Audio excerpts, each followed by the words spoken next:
da biz de gel buradan bir yakından göstersen daha zahmet olursa karşı. Neden bir hadi gel Vay valideynlerimiz görsün soğançı balaları hardadır. Ay sağ ol. Can dede buradayım sağ salamat.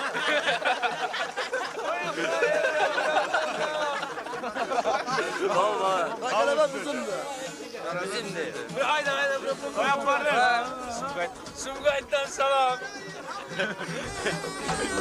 Buranı çekti. Yaparım.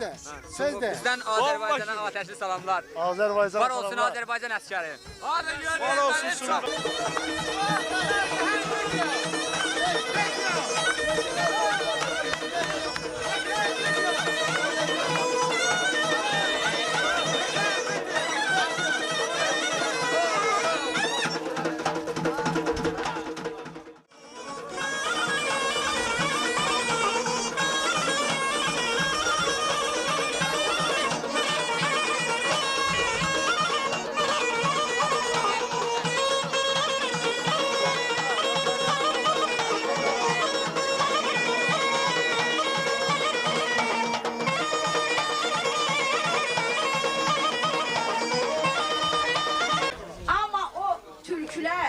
O çaqqallar yadda saxlamalıdırlar ki, Azərbaycanın şahinləri var, qartalları var, pələngləri var, bəbirləri var.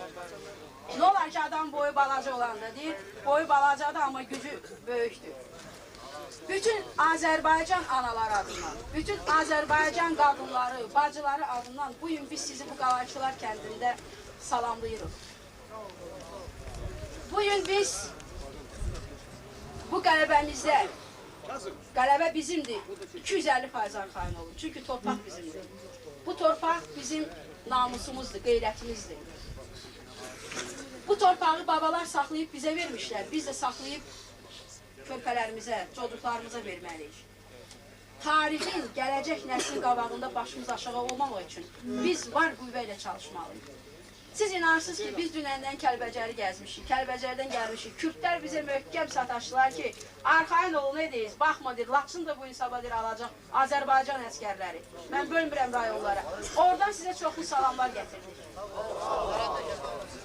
Biz analar buradan arxayın gelirik ki, bizim ön cəbhəmiz qeyrətlə vuruşur, igidliklə vuruşur.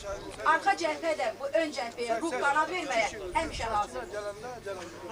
Bugün Sumqayıtdan gələn Cümşüd bəy, Azərbaycan Respublikası daxili qoşunların baş komandanın müavini Şabanov Sabir bəyə Azərbaycan bayrağını təqdim edir ki, bax elə günü sabahı o bayrağı bizim bu igidlər, qartallar, bu şahinlər onun xan kəndi sinəsinə sansınlar.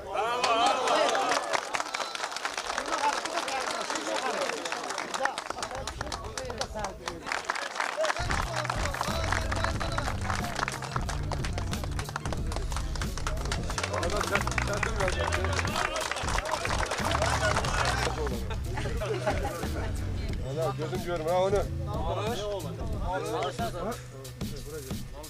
Bağıranda kim oldu?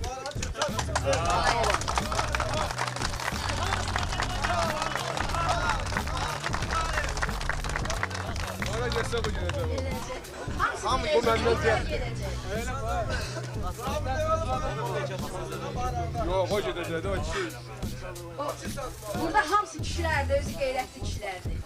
Bizim əskərlər həmişə kişilərində dilimizdə müsahibə verəndə deyirlər ki, öləcəyik, amma torpağı verməyəcəyik. Xahiş edirəm, o çağrışı dəyişik. Deyin, öldürəcəyik, torpağı verməyəcəyik. Öləcəyik, yox, öldürəcəyik. Yalnız öldürəcəyik, düşmənimizi öldürəcəyik. Sizə can sağlığı, uzun ömür, tezliklə qələbə arzulayıram.